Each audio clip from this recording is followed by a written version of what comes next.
Hunt with passion. Never stop casting. Chase the dream. Welcome to Season 3 of Musky Mastery Outdoors, sponsored by Joe Bucher Outdoors, #1 in big game fish products.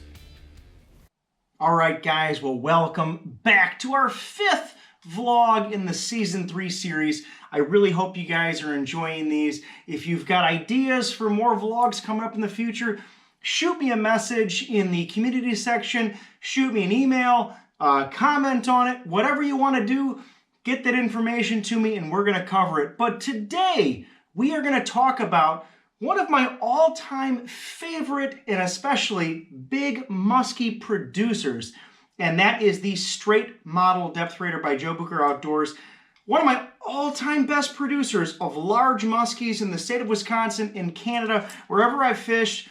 This lure in particular, this sucker pattern, has really led to some awesome catches. But before we dive in, check out this catch from a couple seasons ago. I'm out with my buddy Mike Richardson, and I laid in to an absolute horse. It was a great fish. Check it out, and then we're going to break it down.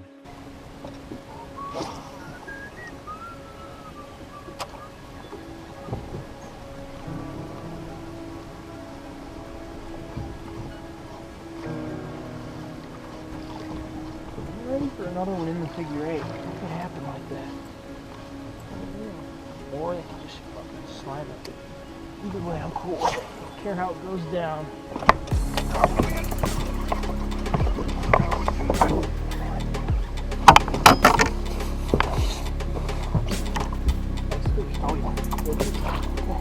Just pull it over there. Oh boy. Oh, we got her! Oh my gosh. Wow. Of the day here. Oh my gosh, you're not kidding, man. Look at the size of that sucker. That's great. Beautiful muskie. Guys, when they're on the rocks, cranking with a DepthRaider, oh baby. Cranking with a DepthRaider is the way to go. Clicking and ticking. Gorgeous fish. Let's get her back. Man, does that get me fired up, guys. Man, it just, there's nothing better than a DepthRaider strike when it's at its just peak diving depth, and all of a sudden you feel that thump, and you go back and set the hook and it doesn't move. That was just awesome. And now I really want to break down the why. Why did the straight model DepthRaider produce that fish? You know, how did it lead to that successful moment? Because that's what this vlog series is all about. You know, as we look to enter a new season here, we want to improve on having more successful moments. And having more of those moments comes with making better decisions on the water, more strategic decisions, choosing lures at the appropriate times. And let's go down the list here on why the straight model DR was the lure for the job. And it really starts with looking at the morning segment of this hunt. You know, earlier in the morning, I'd say around 9:30 to 10 a.m., you know, real sunny bluebird sky day, and we really had absolutely no wind current or anything. We had really no environmental changes going on. The actual title of that segment that I'm referring to is like Slackwater Monsters, I think it's called. And it's in Season 2. It's a great episode. And here Mike catches this fish on a downsized 500 series Bucher tail tinsel. And I think it is Grape Flame. And gets it in the figure 8. So that right there tells you the kind of day it is. I mean, that was the only fish we had pulled up that day, I think, up until that point, from 6 to, you know, let's say 10 a.m. when Mike caught that fish. It's a downsized lure, and it came off of a weed flat. So that was our score. And you know, that gave us the juice that we needed to keep going, you know, as far as the, you know, just having those musky juices flowing to keep casting. And we rode it out, and we're having a great time enjoying enjoying the day like we usually do. But it got till about, you know, 5 to 6 p.m. and we hadn't seen a fish since 10 a.m. or not much activity, maybe other than a pike or two. And we had been pounding the shallow weed flats. We'd caught the muskie off of a shallow weed flat in 5 to 6 foot, and we were trying to reproduce that pattern. But again, weren't having any success. So I decided to completely mix things up. I remember turning to Mike and saying, dude, it's time to go deep. Go deep or go home. And that's what we did. We started fishing deep rock reefs And the straight model DepthRaider was my lure of choice because of the craggly rock on this particular reef that we pull up to. There's real jagged rock, and I needed a lure with a little bit more buoyancy to allow it to, just rise up and out of those snags. And I'm gonna cover this as we move forward. But the straight model DR actually runs a touch, just a hair deeper sometimes than the jointed model.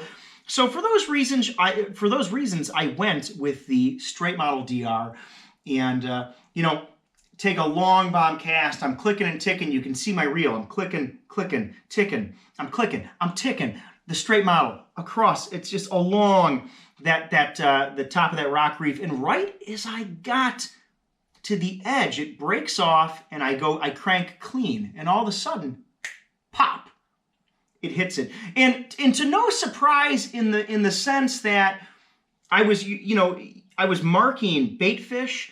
The wind current had picked up just a hair, not really, but, as I recall, but I thought it picked up just a hair as I go back and I'm thinking about that moment. But I was marking walleyes out in that break in about 15, 16 foot, and that's when she hit it. That muskie was holding 12 feet below the surface. She was down literally at the peak running depth of the old straight model DR. A muskie that deep is probably not in a neutral mood gonna go up and clobber a top raider. That muskie that's holding down that deep, that's in a neutral mood, and not an aggressive mood, is probably not gonna come up and clobber a bucktail. That muskie in a neutral mood, or maybe a negative mood, is probably not gonna come up and clobber a jointed shallow raider. You needed a lure that drove down deep to where that fish was to trigger that strike. It's all about finding a lure. These lures are tools, guys. You need a lure. In that situation, I needed something that was going to get down deep. So we're going to break this down. Again, that was an awesome catch. We made a complete 180 flip. We left the shallow weed cover that had produced a fish for us in the morning, but after hour upon hour of finding no activity, we completely switched things up. We went to the deep rock reefs, and the straight model DepthRaider got the job done. So let's talk about, again, the why. And one of the big questions folks ask me is why the straight model versus the jointed model? I mean, can I just have one and not both? Well, sure you can, absolutely.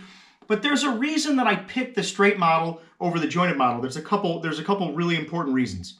I kind of alluded to this in my big fish breakdown there, in that the straight model DepthRaider is just all around much more buoyant, as in this thing floats up to the surface much, much faster than the jointed model. Same size here, the 8-inch DR, but the straight model is just overall more buoyant. And what that's going to allow me to do, and why I would fish this lure over the jointed model, is that when I'm fishing areas that are really either just generally thicker with cover or have more snags, that's just the basic idea.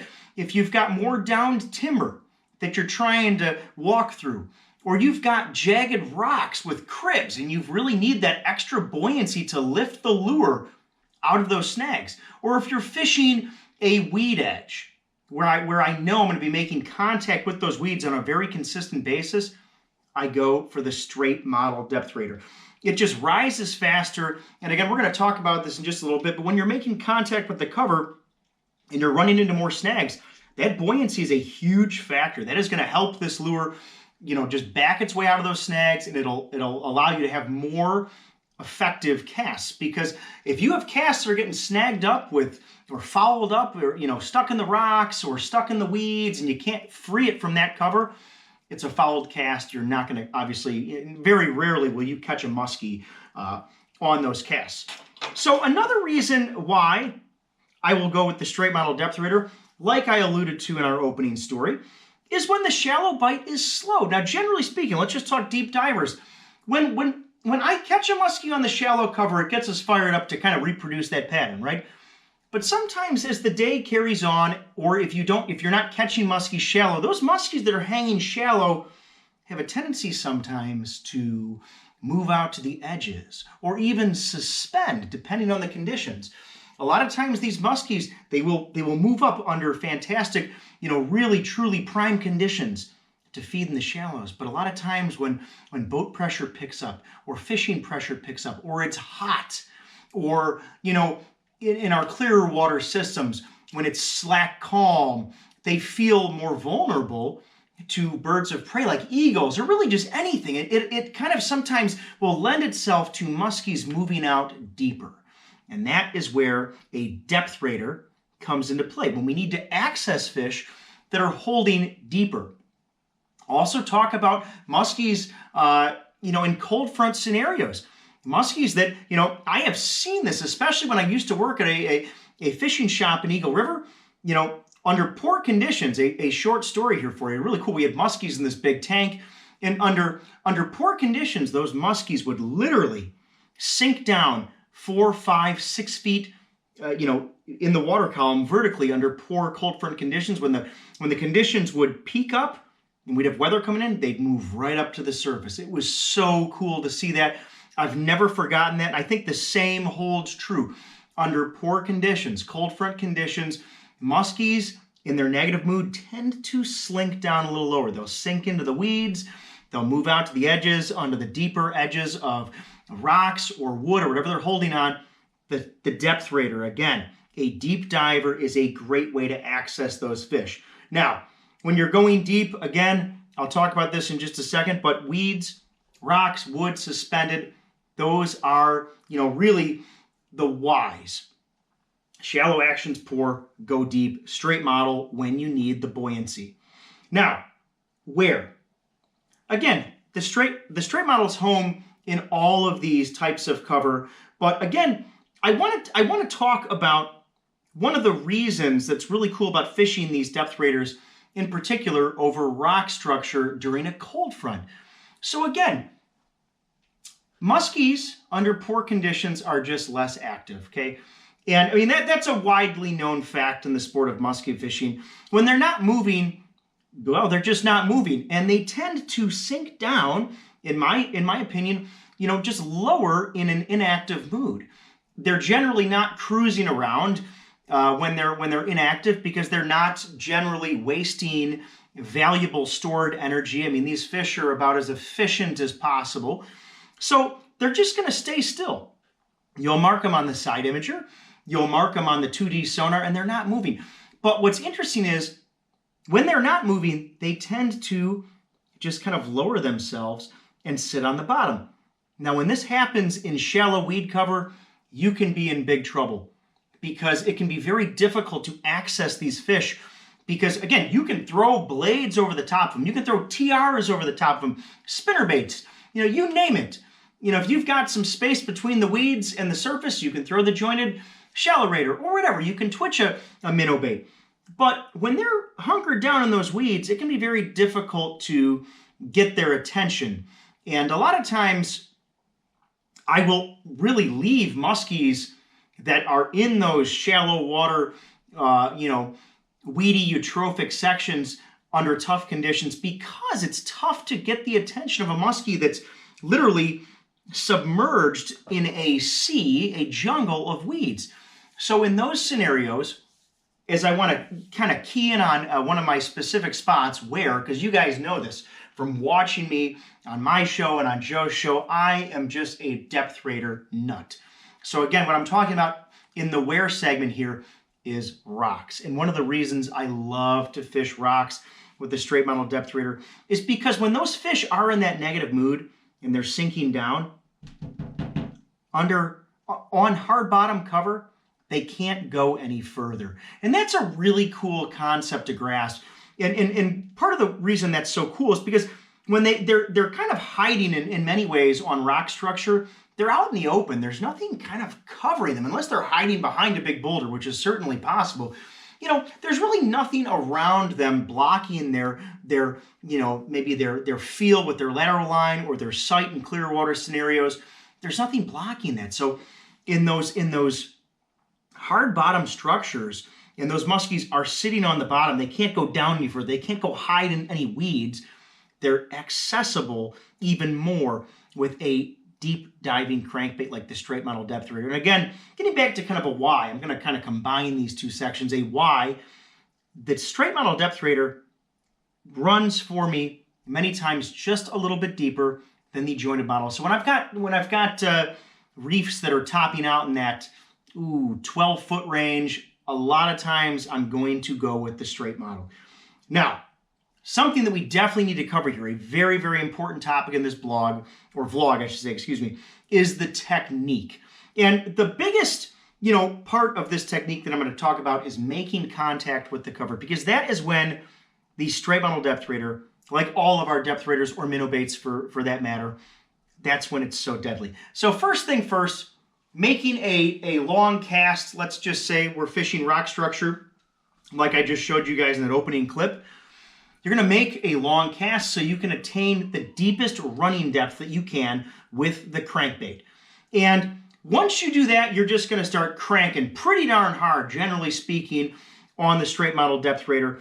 And the goal is to get down to its deepest running depth as soon as possible so that you can make contact with the cover, whether it be a weed edge or a rock reef. And again, in this particular scenario, we're going to talk rock reef. And as you saw here in this opening clip, what I'm doing is I am digging that diving lip into the cover. I'm ticking it along, and that's where we get the term click and tick, is because literally my DepthRaider it's clicking and ticking its way along the rocks. You can feel it, thump, thump, thump, thump. And what's so important, talking, clicking, and ticking, probably the best piece of advice I've ever been given when it comes to crankbait fishing was by my good friend Joe Bucher. And he told me this once, and I've never forgotten it. It has changed the way I fish crankbaits. He said, Chaz, don't over-advertise. And by that, he meant don't slam your DepthRaider into the cover. It doesn't matter what it is. It could be weeds, wood, whatever. Again, we're talking rocks here. He's saying don't jackhammer this thing into the rock cover, because think of that. That is so just unnatural in the underwater ecosystem, the freshwater world that lives below our boat. I mean, there are not fish that are just smashing themselves into the rocks, at least not on a consistent basis. Maybe when muskies are spawning, yes. But after the spawn's over, we're not seeing baitfish slam their heads into rock cover. Now, are they making contact with rock cover? Absolutely. We've got bullheads and different species of suckers foraging around in the crevices of these rocks. We've got smallmouth bass picking crawdads up and other little minnow species in and out of these little crevices of the rocks. So there are fish that do that. The key is to emulate that. You want it really, this whole technique with a deep diver in the rocks, it's a finesse game. It is not this macho pounding match where you're using your big guns here to throw this lure into the hard bottom cover or into the side of a weed flat. It's all about finesse. And when you feel, and again, this applies now, I know we've been talking about rocks, this applies to the weed game, the wood game, the rock game. Anytime this diving lip makes significant contact with the cover, the idea is to initially let off and actually create a little bit of slack in the line and let that lure actually, especially when you run into a big snag, to let it back out of the cover. So literally, that's the way this lure is designed. I mean, take a look at this. This diving lip on the DepthRaider covers. It actually covers more than the diameter of these treble hooks. Look at that right there. The reason for that, there's actually a purpose when Joe designed this lure, is that it protects all of the tackle from snagging up. Now, sometimes, obviously, it does snag up, and we're talking about that technique right there. When you make contact with the cover, and you feel, again, going back to a rock scenario, that it was significant and that you possibly are in a snagging type position, let off and allow your lure. Once you look at this here, see how the diving lip of this lure is stuck in the crevice of this table here. If I were to keep pulling, maybe I'd break past it, but it certainly wouldn't be very natural. And the goal here is, instead of smashing this through, or oftentimes what happens is you just get the lure stuck, is you're walking along it and you hit a rock like this, instead of smashing it into this and breaking the rock or just, again, snagging your lure in the rock, what you're going to do is allow for a second or two some slack in the line. What's going to happen is this. See how that lure just comes up and out of the snag. So again, watch, click, click, click, tick, tick, click, click. I'm stuck. Allow some slack in the line and allow your lure to float back up. Once you feel that your lure has floated up and out of the snag, and again, we're talking the straight model DepthRaider here. That's why I love this lure. It's got excellent buoyancy. But again, when that lure is floated up, I do a really, really aggressive twitching of that slack line. What's happening there is this. And you can do this a little bit in shallow water to prove to yourself what I'm talking about. This lure is just violently shaking back and forth and back and forth. In rock cover, sometimes that'll remove debris that's collected on the diving lip.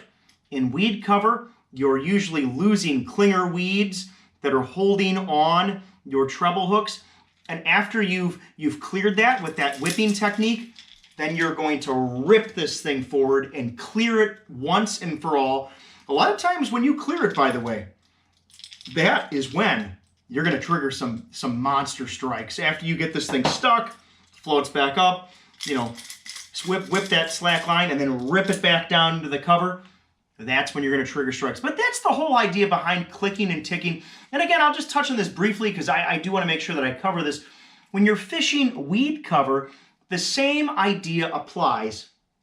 That you may not be contacting the bottom per se when you're working a deep weed edge, but when you make contact with the weeds, you want to again stop any forward motion. Avoid, and this is one of the biggest things that I see in the guiding world that my clients have issues with because they're just not used to fishing like this. They feel a little bit of tension and they want to rip that and just drive the hooks home. You really want to avoid that because what's going to happen, of course, is whether it's rocks or weeds or wood, you're just going to jam this thing right in there. It's all going to get fouled and you've got a wasted cast. Again, when you're fishing weeds, the same thing applies. You hit a weed, instead of pulling it through and setting the hook through, you're going to allow some slack in the line, let that lure to float back out. It actually floats up backward. Watch a DepthRaider in the water. They don't go like this. They actually go like this. They actually back themselves out of the cover. That's why they're such amazing lures. You're going to whip that slack line and drive it back down. So that's really the technique. I would say the biggest thing as you practice this is don't over advertise. That's the biggest thing I can probably tell you in this whole vlog here on the Straight Model DR is just it's a finesse approach. Cranking, that's one of the things I love about it that I've really come to love about this. It is a finesse approach. Okay. Now, let's talk equipment. My favorite rod for throwing the Straight Model DepthRaider on, and it is a very versatile rod, is St. Croix 8'6" medium heavy power fast action. Now, a lot of folks ask, does it need to be 8'6"? No, it can be 8 foot, it can be 7'6", but again, my preferred length is 8'6". Now, for me personally, it's not 9 foot. Because again, what I'm doing a lot of times when I'm working a DepthRaider is, I'm popping along the bottom. I'm popping it downward. I'm popping it upward. I'm pumping the rod. There is, and you guys and gals out there that musky fish a lot know this, there's a significant difference in raising a 9-foot rod all day versus an 8'6". I know it doesn't sound like much, but just that little bit, shortness and length on the 8'6" really alleviates some pressure and just overall fatigue on my forearm and shoulder. And, we've talked about this a lot. As you're getting older in this sport, you really need to maximize your energy on putting your time in the water. The 8'6" is my rod for that, just because that length is easy for me to work over a long period of time. I like the 8'6", for example, over the 8 because it's longer. I can do a better figure 8 with the DepthRaider, and that's something, again, I should have added on the technique. We talk a lot about making contact with the cover, but man, you better watch out in the figure 8 because they eat deep diving cranks in the figure 8. The lure's running much deeper, but they are following. Muskies follow deep diving crankbaits just like they do bucktails and topwaters and all the other classic stuff. So I've got 80-pound test Beast Braid on my 8-inch DRs. On the smaller DRs, a lot of times I'll throw 65, but on the big dogs, I'm throwing 80-pound test Joe Bucher Outdoors Beast Braid. I've got the 11-inch piano wire steel leader. Now, as far as, talking modifications as we're moving into that, sometimes if I want even more buoyancy out of this lure, you can do a couple different things. What I wanted to hit on as I'm talking about leaders here is that I usually fish this with a straight model steel leader, or excuse me, just a straight piano wire steel leader. If you want increased buoyancy, you can do a couple things with this, okay? You can fish a fluorocarbon leader or a 7-strand wire leader. Those are generally just a little bit less, they just have less mass than the straight piano wire leader. That's one way to get a little bit faster rise if you're fishing really snaggy cover. You can also shorten up or just decrease the overall hook size. The 8-inch DepthRaider comes with 3/0 black nickel VMC hooks. These are fantastic hooks. They're super durable. These things are just rock solid hooks. I fish these on my DepthRaider, pretty much all the time. I don't change my hooks out on the DepthRaiders a ton, although you guys know me. There's one model hook, the short shank. I think it's a it's a size 3, but they have a special name for the KVD hook. I think it's called like the tight grip or something like that. I'll leave the link in the description. Those KVD hooks, I'll put the 3/0 on here. Generally speaking, I'm fishing a 3/0. I will mix it up between the traditional hooks here that they come with. Sometimes I'll throw the KVDs on there. I will throw the KVDs on more so when I'm fishing weed cover. I should say that because they are pointed inward, and that sometimes I'll keep those hooks a little bit more free of snagging. I've talked the line, I've talked hooks, I've talked the leader. One last thing as far as we're talking modifications is I will put some lead plumber's tape on the belly of these. Use it sparingly. What you can do is put, again, if you want this to be more of, now JBO does have a suspending DR, so you don't actually need to make this a suspending model. We've already got that lure in the lineup, but if you want to slow the rise, you can use a heavier hook. I'll put a 4/0 hook on here. I'll put some lead tape on the belly and on the butt. You need to experiment with this. It's always a little bit different. Each one of these lures is just a touch different sometimes. And now I'm really going through this, by the way. Now I'm thinking, another thing, modifications. Just what I do. You guys know me by now. The No BS system, we're talking the leader. I cut the snap off with a bolt cutter pliers, and I go split ring directly to the leader. And what's neat about the split ring, by the way, that I love about it, and I noticed this a long time ago when I was a kid. I started, when I really was getting into DepthRaider fishing, I looked at photos. I was becoming nutty at that point. I was analyzing photos of Joe Bucher and Tom Gelb and some of our other great anglers that were known for using DepthRaiders. But those two guys for sure have put absolute monstrous muskies in the boat on DepthRaiders, especially in my area of the woods in northern Wisconsin. And all of their photos, they've got a split ring direct to the lure. They go DR, it's probably size 7 split ring, steel leader, and there's nothing else. The reason that I picked up on that, obviously, and I have, that's how I fish them, that split ring really allows a complete and, just free wobbling motion on the straight model DepthRaider. Okay, this is definitely gonna be a little bit longer of a vlog, but you can tell how passionate I am about this lure. I have taken some of my absolute best Wisconsin fish on this, and it's a producer for me. So, a last thing I want to talk about is I'm wrapping up. I'm looking at my notes here and what I want to talk about. And this is important. We're talking straight model DR, obviously. But one thing that I didn't hit on and I want to talk about real quick is the depth of the humps that I'm fishing and really why I'm picking this. I talked about go deep, but I didn't really give you guys any specifics as to, the overall depth that I'm looking at. So I'll start with rock reefs. The 8-inch DepthRaider comes out when I've got rock reefs between 7 foot, I'd say on the shallowest side, and 12.5 to 14 feet. 14 foot for sure on the deepest side. On a long bomb cast with 80-pound test beast braid, I can get this lure to run close to 12.5 feet deep. on a bomb cast. Trolling is going to be covered in another vlog, by the way. I didn't talk about trolling because I just want to keep it as simple as possible here, even though I'm already running, 27 minutes into the video by now probably, or more. Again, I'm looking at rock humps between 7 and 12 foot. Once I get shallower than 7 foot as a top, then I'm generally going to go to the baby DepthRaider or a jointed shallow raider or something like that. But that's the depth range on rock reefs. When I'm looking to fish weed edges, I generally am 7 feet again or greater in depth. The reason for that is I don't want to be cranking at a medium crank speed and just be plowing into the bottom. This lure is best fished for me personally when I'm 7 feet or greater in overall depth. So I kind of forgot that, but hey, I'm going to throw it in here at the end. So all in all, I mean, how can you not have this lure in your lineup? It's just absolutely incredible. So I think we've covered all the bases. I'm not going to sum things up because I've talked for a long time. And if you're still listening right now, thank you so much.